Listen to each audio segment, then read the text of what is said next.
নমস্কাৰ বন্ধুসকল, জ্যোতিষ ব্লগৰ নতুন এটা খণ্ডলৈ আপোনালোক সকলোকে পুনৰবাৰ স্বাগতম জনাইছোঁ।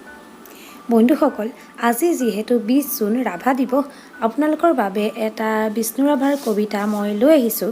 কিন্তু তাৰ আগতে মোৰ কণমানিটোৱে এটা কবিতা আবৃত্তি কৰিছিলে, কুমপুৰ সপোন, তাৰ এটা ভিডিঅ' আপোনালোকলৈ আগবঢ়াইছোঁ।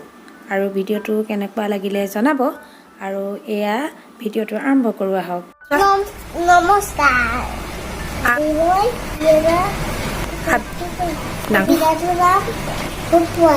এইপিনে চাই লওক। সপোনৰ পৰা কোৱা। সপোনত মই দেখিলো দুটা ভূতৰ পোৱালি আৰু দুজনী টিলিকা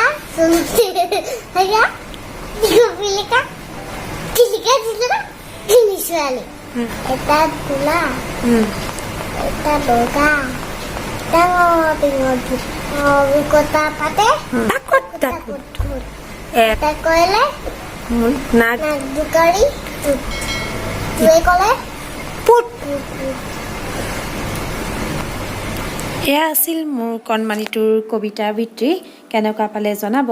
আৰু এইবাৰ মই আবৃত্তি কৰিবলৈ লৈছোঁ, আৰম্ভ কৰোঁ আহক।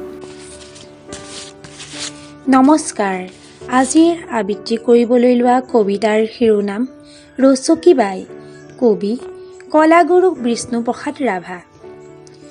অ ৰচকী বাই, দুৱাৰ খোলা, দুৱাৰ খোলা, সময় যে মোৰ নাই। বেলি কোঁৱৰ সৌ পূব গগনৰ সিংহাসনত বহি ঢালে মৌ। জগত আজি হ'ল মোহন ভৰা, ৰূপত চৰা, সুন্দৰ নিৰ্মল। সোণালী জোল বৈ এই ধৰণীৰ মাজেদিয়ে গৈছে সোণৰ নৈ। সোণৰ বিলত মৌ পদুম পাহি পাহ মেলিছে, বৈছে সোণ ঢৌ। সূৰুজকে চাই ফুলাম চেলেং আঁতৰাই, সৌ প্ৰকৃতি বাই। তথাপি তুমি দুৱাৰ জপাই শুই আছা হাই, নোচোৱা তেওঁ জুমি। অ ৰচকী বাই, উঠা উঠা, দুৱাৰ খোলা, দুৱাৰ খোলা, মোৰ যে সময় নাই। ধন্যবাদ।